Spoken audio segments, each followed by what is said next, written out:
जेव्हा सगळे मार्ग बंद झाले होते तेव्हा त्याने फक्त एकच नाव घेतलं, श्री स्वामी समर्थ.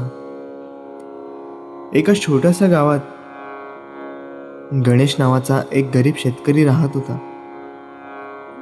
गणेश खूप मेहनती होता.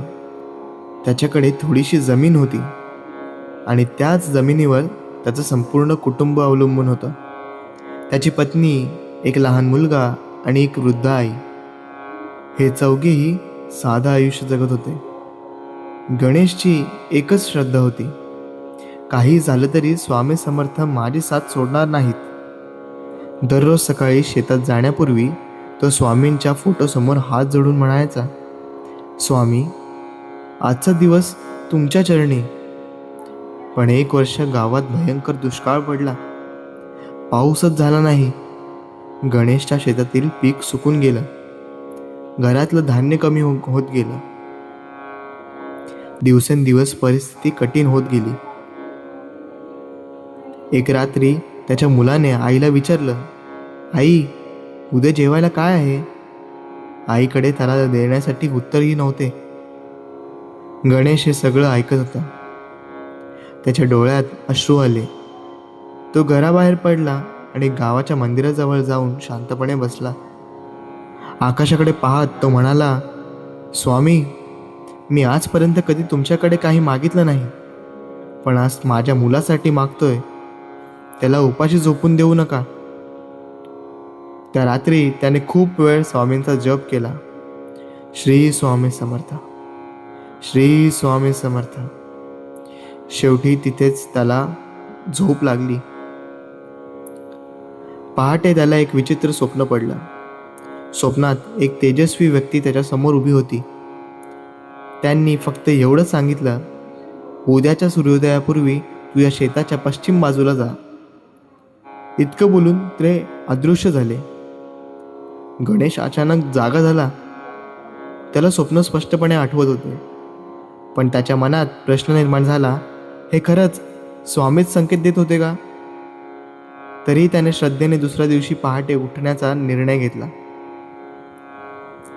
सूर्योदयापूर्वी तो शेताच्या पश्चिम बाजूला पोहोचला. तिथे जमीन पूर्णपणे कोरडी होती.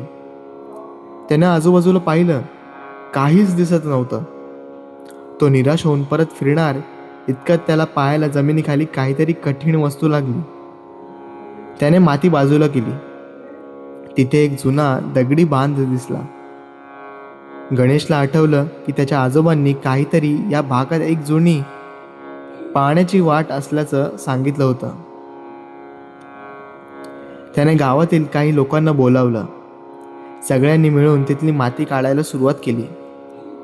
काही तासांच्या मेहनतीनंतर अचानक जमिनीखालून पाण्याचा ओलसर प्रवाह दिसू लागला.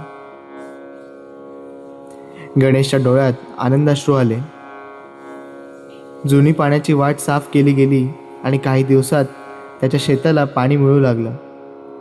त्यावर्षी त्याचं पूर्ण पीक वाचलं नाही, पण जेवढं वाचलं त्यामुळे त्याच्या कुटुंबाला जगण्यासाठी पुरेसं धान्य मिळालं.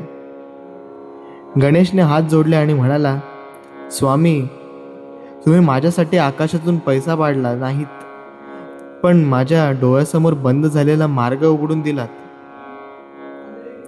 त्या दिवसानंतर गणेशची श्रद्धा आणखी वाढली. पण त्याने एक महत्त्वाची गोष्ट समजून घेतली. श्रद्धा म्हणजे हातावर हात ठेवून चमत्काराची वाट पाहणे नाही. श्रद्धा म्हणजे संकटातही मन शांत ठेवणे, योग्य मार्ग शोधणे आणि प्रयत्न करत राहणे हे असते.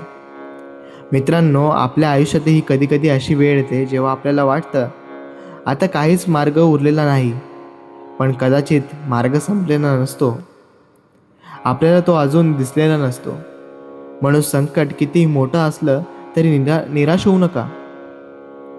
प्रार्थना करा, धैर्य ठेवा आणि प्रयत्न करत राहा. कारण श्रद्धा आपल्याला चमत्काराची हमी देत नाही, पण संकटातून मार्ग शोधण्याची शक्ती नक्की देऊ शकते.